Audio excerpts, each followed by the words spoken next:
Now let's get into our program. The Bloxcast for partner SEs. Today it's on contemporary DNS with ActiveTrust demo and data exfil demo. Our presenters in order of appearance are Dirk Vensloff, Director, Worldwide Partner Business Development, Jim Zilnowski, Senior Systems Engineer, Ross Gibson, Senior Systems Engineer as well, and Brandon Berg, Senior Partner Program Manager. And we also have Penny Dockel with us today, who is unnamed on the slide but not forgotten. So now here to take us into our presentation, let's begin with Dirk Vensloff. Hello, Dirk. Hey, Rick, thanks so much, and thanks for joining, everyone, and appreciate you guys coming back. It's been a couple of months since we last talked to you, and we got a couple of interesting things to talk about today, especially as we consider, we've made mention of ActiveTrust Cloud, some of the demos that we're talking about today, but what never ceases to amaze me is how often people are like, wow, this is really amazing, opportunity. It's a tool, it works. I can actually take a look at some of the things that are happening here in my customer's network and do something about it. So let's talk about that a little bit. Jim's going to go into it in much more detail, obviously, but this tool has been around for a while. It's a very simple, easy to use, very friendly from an operation perspective on your side as well. That really shows the dangers of DNS. And you have access to this, and we encourage you to know it and love it and use it. And there's no cost to you, and it's something that we definitely want to make sure that you're familiar with. And also, we want to reward you for taking the time to use it. There's a level of effort involved to get to know it. Not pretty simple, as we've talked about before in previous sessions, but really to actually go and use it with your customers, I think is super important, so they can see the values of what this tool can show you. And what we're really talking about is not only demonstrating how unsecured DNS, how unsecure your DNS or your customer's DNS really is, but then we have an additional license of a product, ActiveTrust Cloud, that you've probably heard about. That'll help you mitigate some of those unsecured DNS issues that we have. It's a wide open door, so we have some things that we can do to close that. And again, this is something that we want to offer to you because your effort to get us into the conversation and to work with us is reward for us enough, and we want to reward you for those efforts. So I'll turn it over to Jim. We'll talk a little bit about how this all works and how it looks. I'm just going to quick go over this agenda. We're going to start off by just level setting DNS as a malware highway of choice and how that is actually working with bad actors out there. Then what we'll do is we'll go through a demonstration of our DEX data exfiltration. That's the acronym for our portal that allows you to see how data is being stolen. And then we'll show how that's the architecture can be used with our product called our ActiveTrust Cloud product, where we can block those exfiltration through analytical inline processes, along with a number of different security rules and policies. And we'll then have a demonstration that will walk you through the ActiveTrust Cloud portal, and then kind of wrap that up with some conversation starters and some call to action. So let's start off with just level setting. Why is DNS so dangerous? And if you look at this particular diagram, it's going to be an animation where if this particular device here is infected with some type of botnet malware, and a bad actor has actually got his program operational there, one of the first things he's going to do is he's going to send a DNS query, and it will go to the recursive DNS server, probably maybe also the authoritative server.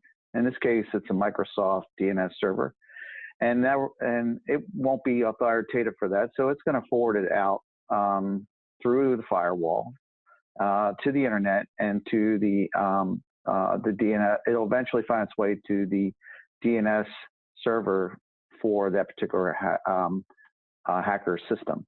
So let's just start off and look at how this runs. So a query will go for contacting the website hacker.com. Again, this DNS server is doing a recursion, so it's not authoritative for that. So it's going to forward it out this next path. Firewall will see a good structure, probably won't block hacker because it's not on his list for a number of reasons, and it will find its way eventually through the hierarchy of DNS to the DNS server. So now that hacker.com will log the fact that it has a query from an endpoint, it will respond to the query with an A record. Now, the A record is the IP address of the DNS server, hacker.com. So once now that actor has got the IP address of the DNS server, a communication path has been established between inside network to outside network for both directions. So you can exfiltrate data and you can inject, infiltrate with additional instructions and programs. This is a way that it's accomplished.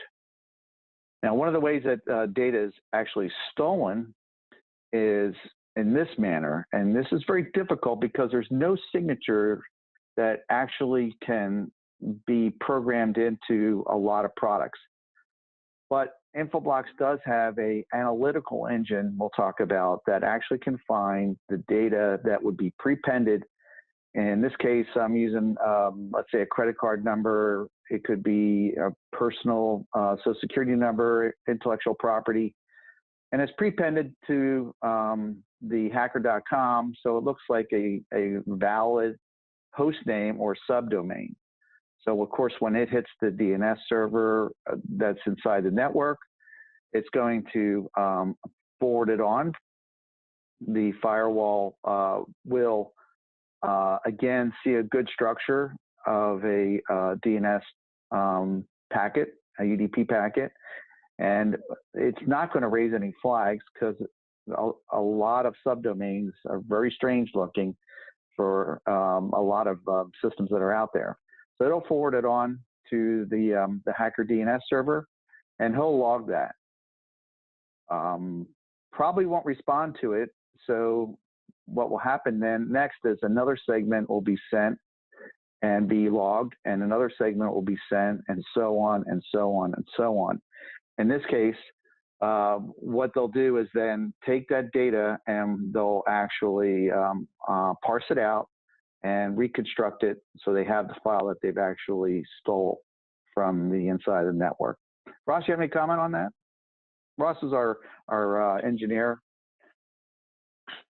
Yeah, so I would say that, obviously you can see it as straightforward as it is here, but oftentimes they actually encode the data. So they'll take it and then encode it in base 64 or base 32 and append that on the front end. So you can't see it as directly, and that's why you need the patented algorithms that we have to look at the types of data that goes through and actually identify where it's data passing through or where it's actually something like a content delivery network, or actually in many cases there are well-known good intended uses of data exfiltration similar to this that are used by security vendors like McAfee, Sophos, and others that we actually have to whitelist because they're constantly using this type of data exfiltration for good purposes.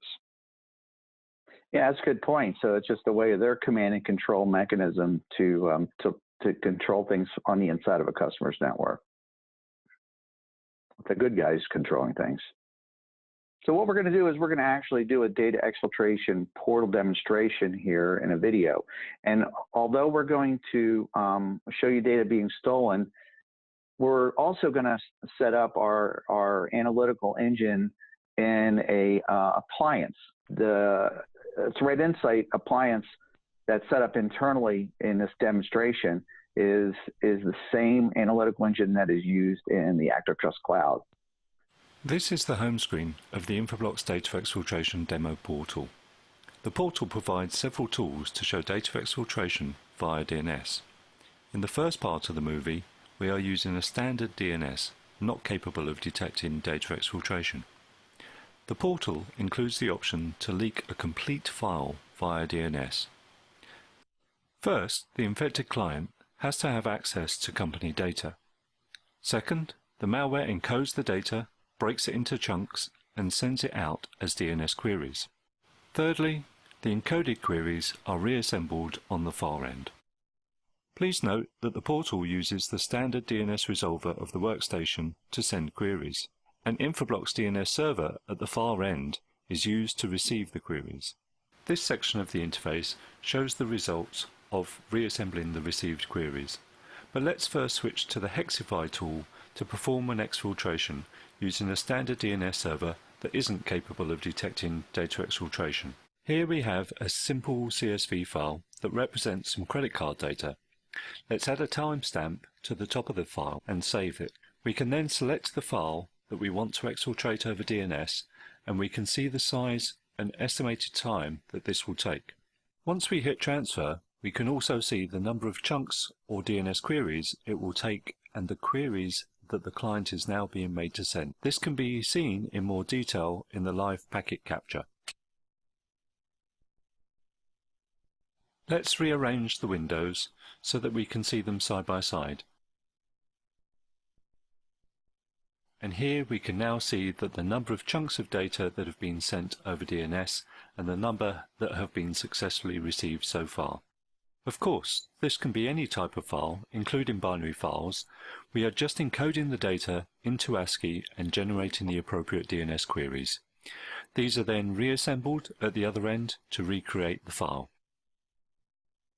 Once all of the chunks have been sent, we can then download and save the file by clicking the View File. This saves the transferred version back to our desktop. Let's take a look. We can now see both the original file and the transferred file, and we can confirm the matching timestamps on the top of the line, thus showing our successful exfiltration over DNS. Let's try this again, but this time with Infoblox DNS running Threat Insight and DNS Firewall to detect and block the exfiltration. We can see that Threat Insight is enabled and configured to update the specified Threat Analytics Mitigation RPZ. As we look at the RPZ zones, we can see that the Threat Analytics RPZ is currently empty. We also have the ability to have a whitelist of trusted domains. Once again, we use our fake credit card CSV file and add a timestamp to the first line. We can then turn back to our portal and select this file. But before we start the transfer, let's bring up a packet capture so that we can see what happens. Starting the transfer, again we can see the queries that the client is forced to make, and that these queries are then shown in the packet capture. This time we can see that no chunks have been received, and in the packet capture that the DNS responses shows us that the DNS server has responded with an NX domain or no such name. It is also possible to see from the response that this is due to the Threat Analytics Response Policy Zone.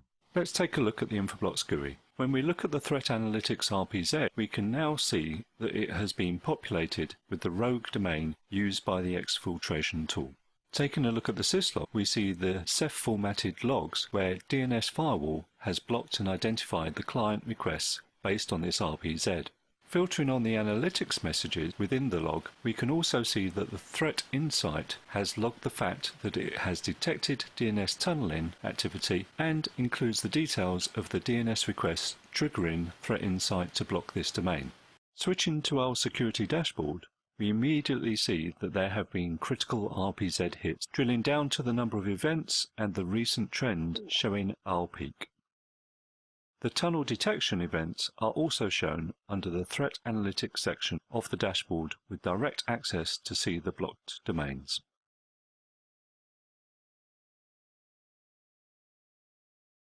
Of course, reporting includes the historical data of these DNS tunneling events and clients responsible. In this video, we have shown you how simple data exfiltration over DNS can actually be, whilst the Infoblox solution provides unique capabilities to provide real-time analytics to detect and block data exfiltration over DNS. Our advanced algorithms using machine learning determine encoded data even when unknown DNS tunneling methods are being used. Being built directly into the Infoblox platform makes this easy to deploy, and with rich data regarding the client IPs, You get the detailed visibility as to where the attempts are coming from. So you can actually run our products in the customer's network as a demonstration, as you've just seen with Threat Insight. But a quicker and a more easier solution of showing Threat Insight is to use our ActiveTrust Cloud solution. So in this animation, let's just take that same data that we stole before the demo and show that the fact that what we're going to do is we're going to block this in the cloud. So what will happen here again is the DNS server inside the network will forward the data that has the subdomain or host name information that's being stolen to the firewall. The firewall will forward it up. Now, here's where the implementation is easy, because all you need to do is point your DNS server or the firewall, in this case, directly to our cloud Anycast address for DNS queries. When the DNS queries are actually arriving here, we're going to look at every DNS query, and we're going to do deep packet inspection using our Threat Insight, which you just saw a demonstration on the internal product. If we find that we're seeing data through the analytical analysis, we're going to block or set the policy that the customer has chosen to use, either send an NX domain or redirect the user to some other captive portal or honeypot. If for some reason it wasn't data being stolen, we're still going to check every query against as many as you heard, RPZ or RPZ, which is a response policy zone threat feeds. They're all categorized by different types of threat, such as ransomware, exploit kits, malware. They're all about 14 million indicators can be set up in addition to some content delivery. Now, if we have a hit in either situation, we can inform the SIM inside the customer back through the firewall into their network. And in addition, the nice thing about the cloud is it can protect mobile users. So we have a client that runs on Macintosh and Windows products that can be downloaded, distributed through McAfee EPO distribution systems, and therefore protect users when they're roaming outside of the corporate office.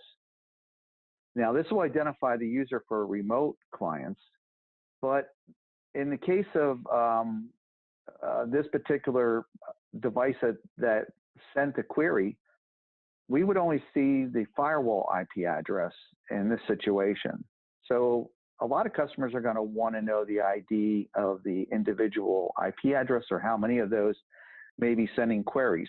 So in that case, we can actually implement a standalone Docker VM, or with 8.3, we can integrate our data forwarding proxy. Now, what this is going to do is it's going to take the DNS query and it's going to encrypt it in a DNS packet that will then forward it directly to the cloud, where now the IP address of the internal device is logged and can be identified very quickly by the customer.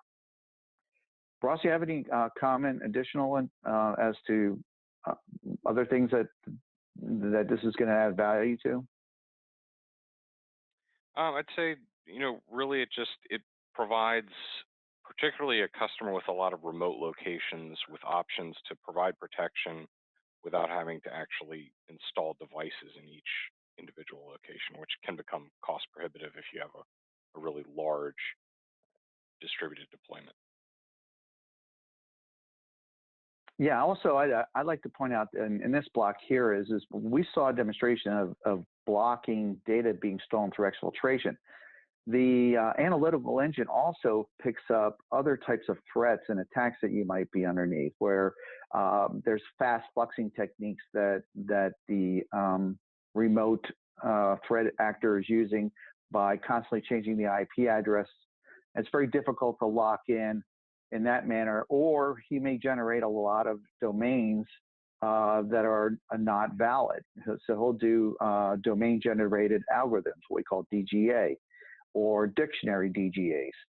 Or there may be different types of lookalikes where Google is not O's but zeros, as an example. So there's a lot of other types of attacks that you want to detect and you want to pick up if those are coming from devices that are inside your network in ways that can actually are there to fool firewalls and other types of data exfiltration or data DLP systems, for example, data loss prevention systems. So what I want to do now is go a little deeper inside the ActiveTrust architecture, because we're going to have Blair do a demonstration of how easy it is to configure the portal once you have access to our ActiveTrust Cloud. So Blair will start off by first describing how you get into the cloud. There is really primarily three different ways. One of the ways is that you can actually put the data forwarding proxy, which would identify these particular clients behind the firewall when they come in into the ATC cloud. Or if you've loaded the client on the Mac or the Windows device, it will also identify the particular user that's saying a DNS query. The third method really doesn't tell you a lot about the IP address of the individual device. So if you have PCs that are sitting behind a firewall, you can really tell which one of those PCs, all you see is the firewall IP if you're not using the previous data forwarding proxy. Or if you're at home and you're actually going through your home firewall or through a captive portal at a Starbucks or Panera Bread, for example, you're going to see their particular firewall, and you won't be able to identify what the device would be, and actually really in your home network.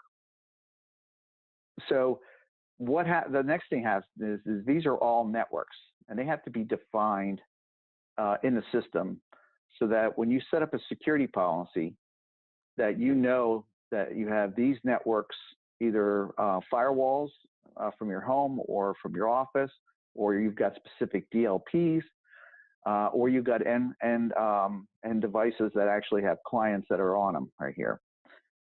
So the security policy then has rules, and the rules are, am I going to turn Threat Insight on? I'm going to be able to detect the different types of attacks that I might be underneath.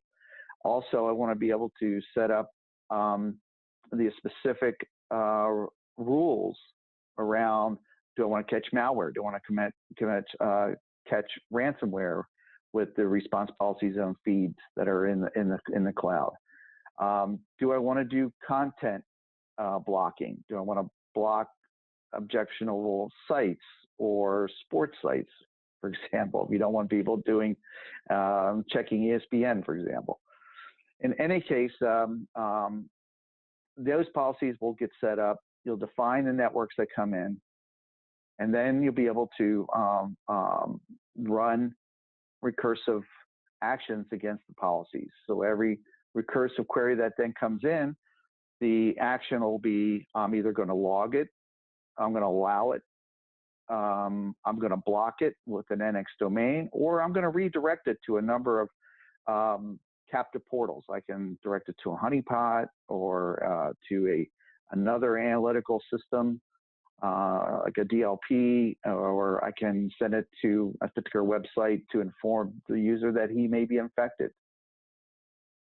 In which case, you're going to want to know what's going on. So the last thing that the system has is a very nicely laid out reporting capability where you can really drill down into the specific threats, see how they're coming on the timelines, coming into the network, what particular devices that are being hit, and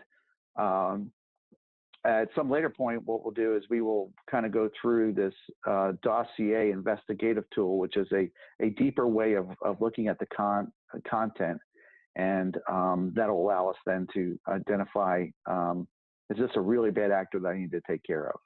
So with that, I'm going to turn it over to Blair, and Blair's going to do a demo and show how easy it is to set up ActiveTrust Cloud. Sure, let's have a look at how ActiveTrust Cloud is configured. So the first thing is we need to get DNS queries into ActiveTrust Cloud, and there's a number of ways to do that.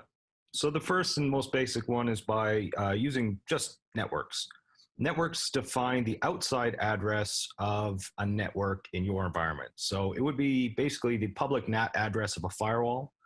So we can see all of those DNS queries that are coming out of that NAT address, and you just send all your queries to our Anycast IP address. The issue with that is we can't identify which specific client machines are sending that traffic. So when it comes up in the reports, you'll only see that as the source. But we can set policies and do enforcement against these.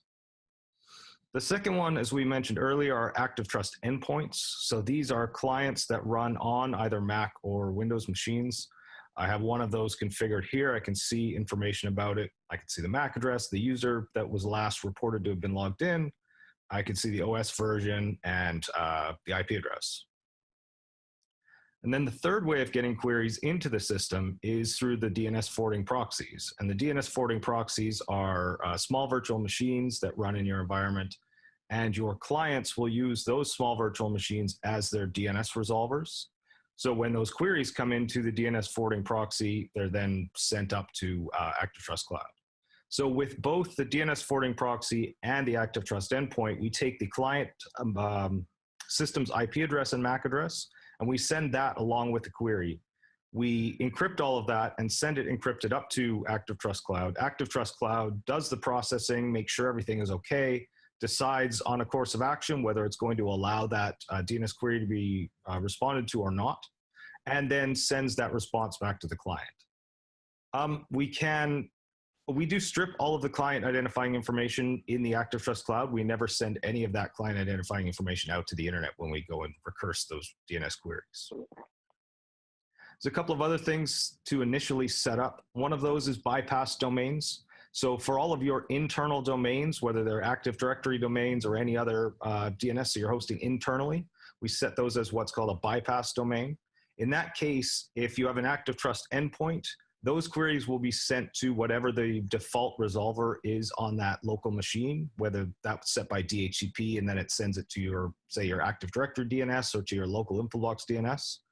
And then with a DNS forwarding proxy, you configure where to send those. So you would send those from the DNS forwarding proxy to the same local internal DNS servers.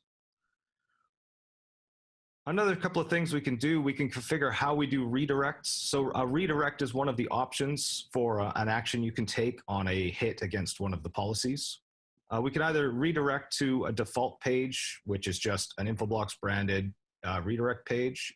You can create a custom redirect where you put in your own HTML and that shows up for your clients, or you can actually redirect to an IP. So we can have up to 5 custom redirect IPs or domains. And what happens is the client will get this response back in their DNS query rather than getting whatever the proper DNS response is. So this could be anything. It can be a local machine, a local web server on your environment. It can be a honeypot, anything like that. So when we look at how ActiveTrust Cloud is configured, ActiveTrust Cloud is basically a set of security policies. And all a policy is, it defines the scope that the policy is applied to and the rules that are applied to that policy. So there are a few different types of rules. 2 of those are a custom lists. Excuse me. We can create a custom list that contains custom domains. So if I call this new list, I can add any domains or IP addresses I want to this. If I save that, I can now take this new custom list. I can see what domains and addresses in, and I can apply that to a policy. And we'll look at that in a second. The other thing I can do is I can create content category filters.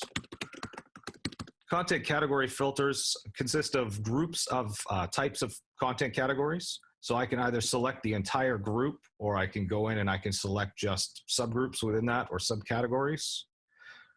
I can take that, configure the categories I want in this filter, and I can save that. And now I can apply this filter to a policy. When I look at the actual security policies themselves, I can create a new one. I have to decide who it applies to. So it can apply to a network, which is that NAT use case, which is all traffic coming out of a NAT firewall. I can apply it to a DNS forwarding proxy. And then there's always a policy that applies to the ActiveTrust endpoint clients. Inside the policy, once I've decided what the scope of the policy is, I have a series of rules and I can decide what the actions on those are. There is a global default policy that will set all of these by default, but then I can go in and override that and set it how I want. These are all feeds. All of the ones without the little X are from ActiveTrust Threat Intelligence. These are the feeds that we provide. We can see how they're all set. I can decide what I want to do with them. I can block, I can allow, which just lets it pass completely and ignores it. I can redirect that traffic to any of either my web page or my custom redirect IPs, or I can decide just to log it, and that allows the traffic through, but puts a log entry into the security log. When I look at my content filters and my custom lists, I can add the custom lists that I defined earlier. I can decide what I want to do with that traffic. I can use custom lists to do things like whitelisting and blacklisting, or I can have custom blocks. Those custom lists can be defined through the API as well. So if you want to programmatically take entries into those custom lists from other products, you can do that. The other thing I added was a category filter, so I can add that as well. And I want to block all of the content that was in the category filter that I defined.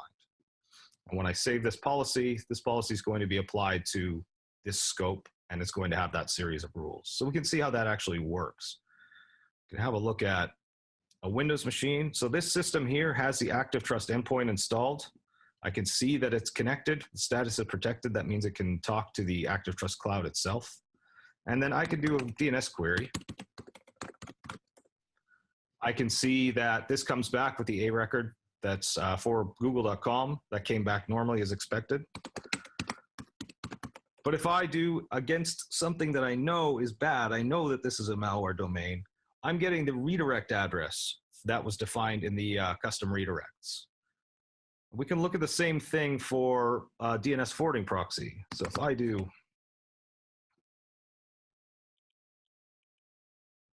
a dig against the DNS forwarding proxy that was defined earlier, which is this one.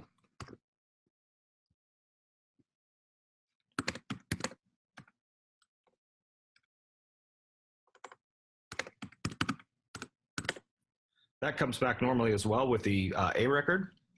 And if I do the same thing for the known bad domain, in this case, I'm not getting that redirect. I'm getting an NX domain. So the reason for that is if we look at the security policies and we look at the one for roaming users, I know that the icar.co is in this base feed. And for ActiveTrust endpoints, this is getting redirected to that custom block.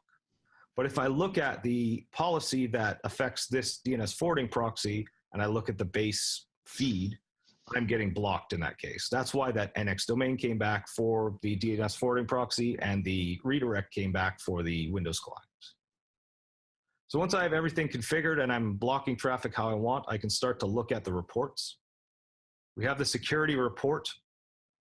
Digging into these tabs, I can see the top devices by the number of hits. So I can see that I have certain devices here that have very high hit counts. That's usually indicates an issue. A device with a very high hit count like this will indicate that there is some kind of infection, there's some kind of blocking happening. Lower ones are usually false positives, but the investigation will always be into the ones with a high hit count. And if I click on one of them, it actually drills down and I can see all the hits that are from that device. And I have filtering options across here as well. I can look at the same thing by users. So when we are reporting the logged in user from the ActiveTrust endpoints, I can see those users by hit count. I can also see it by networks if I'm using that NAT use case. I can see it by threat classes. So that's the threat classes that are defined in our feeds. And then I can see the policies that are configured and what the hits are against those policies. When I look into those in detail, I can actually see the list of hits, and we'll filter it on the two systems that I was just using. So I can see that my ActiveTrust endpoint had that hit against icar.co. I can see when it was detected, the MAC address of the system. If you are connecting into Infoblox NIOS on-premise grid, you can get DHCP fingerprint information. We can see the Windows version based on what the ActiveTrust endpoint is reporting and the user. Query type, the threat class and threat property that come out of our feeds. I can see the policy I'm hitting, what action was taken, and actually the feed itself that was affected. And then for this hit here, this is the one that came out of the DNS forwarding proxy. I could see the source address of the client machine that actually sent the request. I can see the same information about what the hit was and what it was relevant to.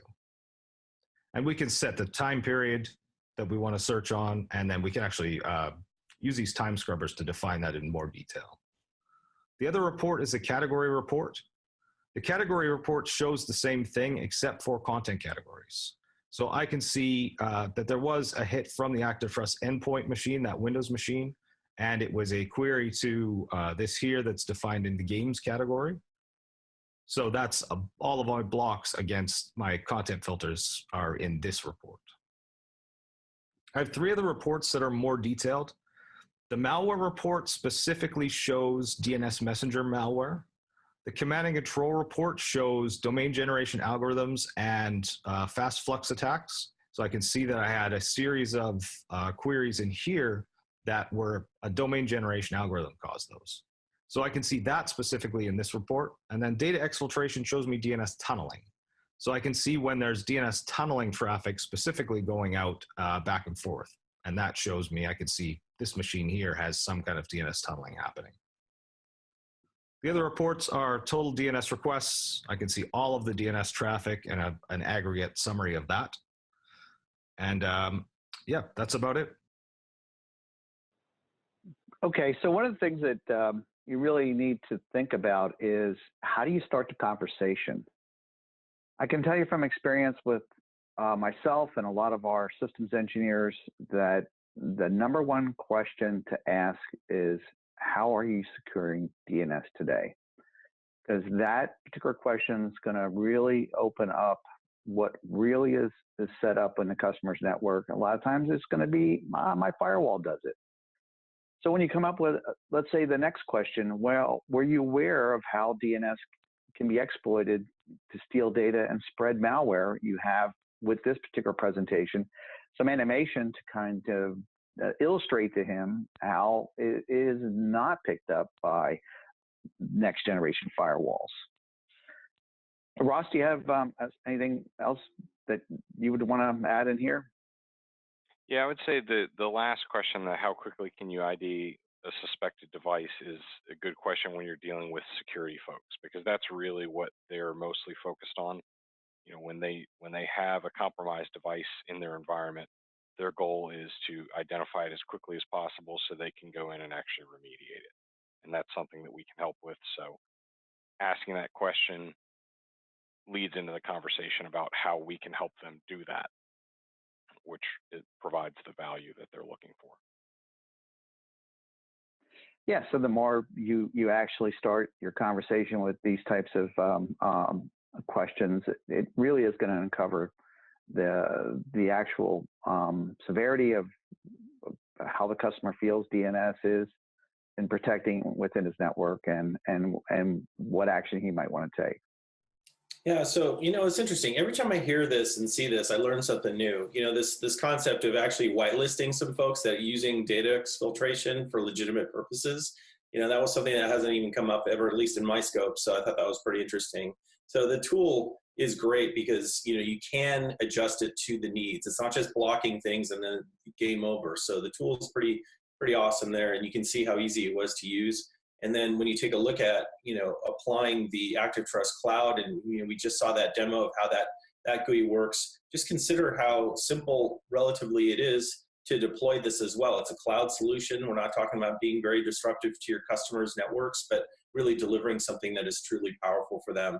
And remember, we're rewarding you to do this, so this is going to be pretty awesome. So, I'll turn it over to Brandon and show you how this gets done, or back to Jim. But super great tool, guys. Thanks for demonstrating that for us. At this point, I just want to go through a checklist to show you here. There's some simple things that you can do to do this on your own. Let's say you haven't done it for a while, so that video that you saw on how data exfiltration kind of works with the packet capture, and it's set up with an internal appliance, gives you that comfort feeling that you understand all the pieces. And it's a YouTube video, so you can actually see it on YouTube. Our data sheet also explains specifically what are the things that we do with the ActiveTrust Cloud. I encourage all of you to register for access to our data exfiltration tool. It is not available to customers. It is only available to internal SEs and to partner SEs. And the partner SE, along with our guys, has to send an invitation to the customer. So it's that DEX portal that gives you the ability to show how data gets stolen. I mean, you guys can play with it, get familiar with it, use the HexFi tool, a number of different tools, and see in your own labs how data can be infiltrated, exfiltrated. And then you can see the last tab in that DEX portal is what we call our end customer access. And that, as a sales tool, it allows you to see if your customer's actually using the tool. So they have a 2-week period. So you send an invite, they get a URL, they don't get a login. It's active for 2 weeks. They can test the portal with their own security team without you there, but you're going to be able to see if they actually use it, so you can follow up and then say, oh yeah, they used it for Hexify, or they used it for just sending a spreadsheet. And if you get stuck or you have specific questions, the 2 partner SEs, myself and Tony Bellata, are available to you all the time to help you be able to use this tool on your own. And to help you run the demos, the video is going to be there for the live demonstration. So one of the things you can see is that it's easy to set up ActiveTrust Cloud. It's a matter of pointing DNS to the cloud, setting up the networks, the policies, as Blair showed, and we want you to actually do this. So there's a SKU here at the bottom, which you can order for free, ATC 100, and also be able to quote that to your customers so they get an ATC 100 user account also for a year. So you get the tool and you get the account for yourself, plus you can also offer it to your customer. Absolutely. So Jim mentioned the ATC 100 that's available for you as a partner organization, for you too, but we also have a great promotion running for you to get this set up with your customers. So it's a great tool and enables you to show your customers in a real world environment, their network environment, just how powerful they can secure their network with ActiveTrust Cloud. And it's really simple. The free tool, all we need is the PO for ActiveTrust Cloud 100 user license. As soon as that license is activated and we see traffic, you've submitted your SPIF claim for it, we'll give you $250. Then you convert that to an actual opportunity. Depending on the size of that opportunity, if it's 5,000 users plus, you'll get $500 at that point. We actually have a pipeline opportunity that you've registered at that point. If that were to close by the end of July, we're going to double the entire payout to reward you with $1,500 total. So at every stage of the ActiveTrust Cloud kind of a life cycle that you would have with a customer, there's potential for you to be rewarded. And the reason why we designed this spiff the way that we did was so that the partner SE community could be included. This is not a sales rep specific spiff.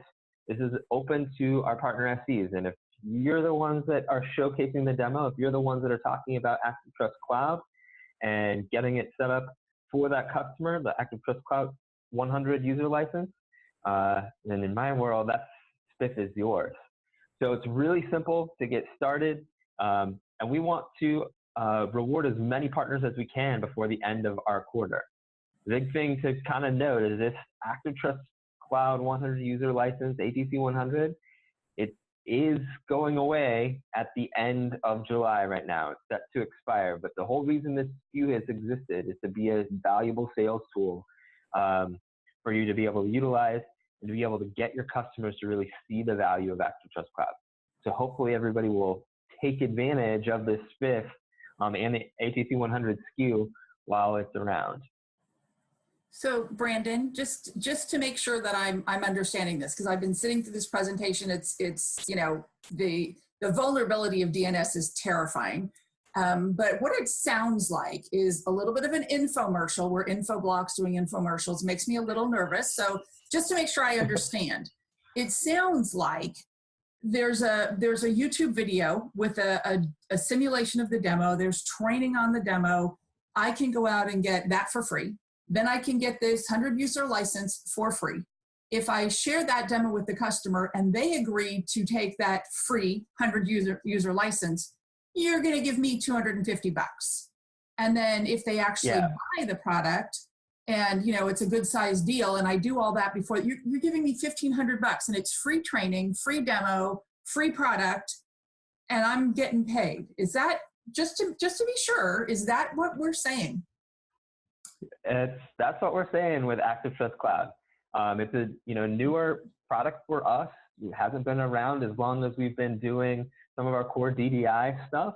And so we want it to be successful. We want you to be able to feel confident as you go and present ActiveTrust Cloud to your customer base. So we're trying to equip partners with as many of the tools as possible and give some good incentive for you to be able to have these conversations with your customers. Absolutely. So a little bit of an Infoblox infomercial, yes, but it really is true. I'm actually the one clicking to pay out all these spiffs, so absolutely. Okay, well, I hope you have a good budget, because if I were an SE, I'd sure as heck be taking advantage of this. I'm looking at paying for my summer vacation here, Buck. Yeah, make me go ask for more money. I'll like sounds that like situation. A plan. Everybody on the phone, you heard that. Do it. It's definitely one of the easier, kind of engineering focused spiffs that I've ever seen out there. So I look at it as an investment, right? I mean, yes, free to the people who are doing it, but we really want to make an investment in not only our customers, but you, our partners. So it's a huge thing for us. Absolutely. Yeah. So you guys heard it. It's pretty simple what we're asking and looking to do from a call to action perspective.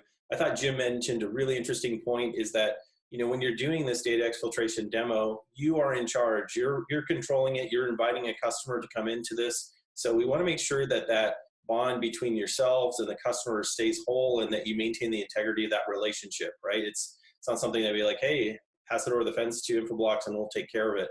But the good thing is we're there to help you. You saw the resources are there. You have people, you have videos, you actually have the tools to do it. So, we're really interested in getting engaged with you guys so that we can make this exciting and get your reward. Summertime is here.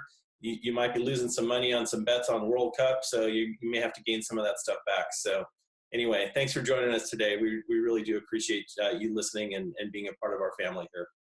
So thanks again for joining us today. We'll be sending out a replay email, and it'll have all of the links for resources that Jim referred to. That'll be coming within the next day, and we'll see you next time on the Bloxcast. Thanks again. Bye-bye.